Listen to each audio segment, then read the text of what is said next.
In this video, we are going to project the last layer of asteroids on geometries. If you'd like to follow along but you didn't complete the previous video, you can open the file v13.nk in the Nuke directory. Alright, between those two videos, I went ahead and I just duplicate this setup and I placed a card very close to the camera to project that last layer of rocks.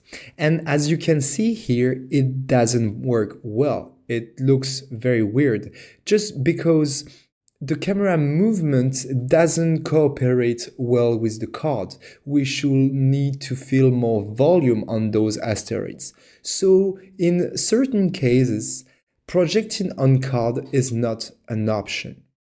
So for that case, I will need to project on geometries.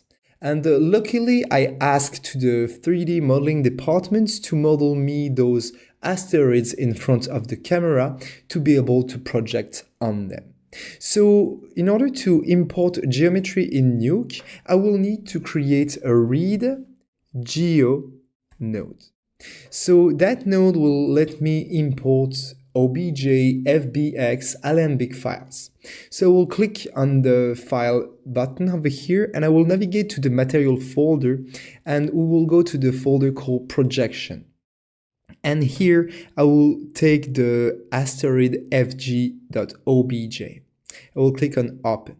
And now if I connect the viewer to my obj and I hit F on the viewer to frame the elements that I'm currently looking at, I can see that here are my asteroids. Now, when you are projecting on geometries, you need to make sure that you are projecting your image from the same angle it has been prepared in CG. That means that when you have an object to project on, you usually have a camera for projecting onto those objects that comes with the model. So let's create a camera and I will come to the file tab of the camera. If it's not here, it's like right here, okay? Click on read from file and I will come grab inside the same folder, I will come grab the proshcam asteroid fj.fbx, okay. Okay, perfect. And now I need as well the layer that will superpose exactly to those asteroids. So we'll create a read node with the R key and in the same folder, material projection, I will find the asteroid foreground.xr layer that has been used to place the models behind. So now, if I were to project that layer through that projection camera, this will line up exactly.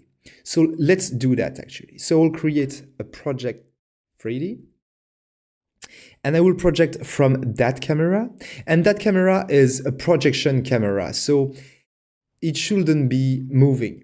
So if you have a doubt, you can go to the curve editor and check the curve. If the curves are flat, here it means that the camera doesn't have any animation. Even if we have keyframes, because it's a camera imported, we don't have any animation. So we don't need to actually frame hold that camera inside the project 3D. Now I will connect the project 3D to the read geo here, and now I will create a scanline render and I will hook up that camera for now to see if it's correct. And okay, it's in 3D. Let's see. Okay, it seems that the texture are on the asteroids, great. But now I want to see in 2D. Okay, so this is the output of my scanline render and this is the input. And the output and input is exactly the same. So it means that the projection works well. Now, in order to shoot those asteroids with the movement, we need to connect it to the camera here.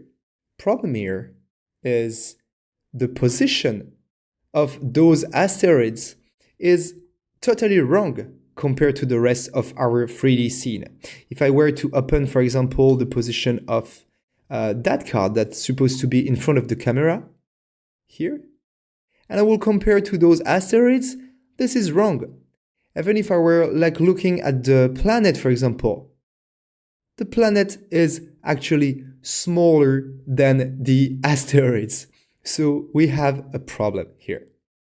And to solve that, we are going to move this entire system in space to position and line up the position of that projection camera with the position of our actual camera at the last frame.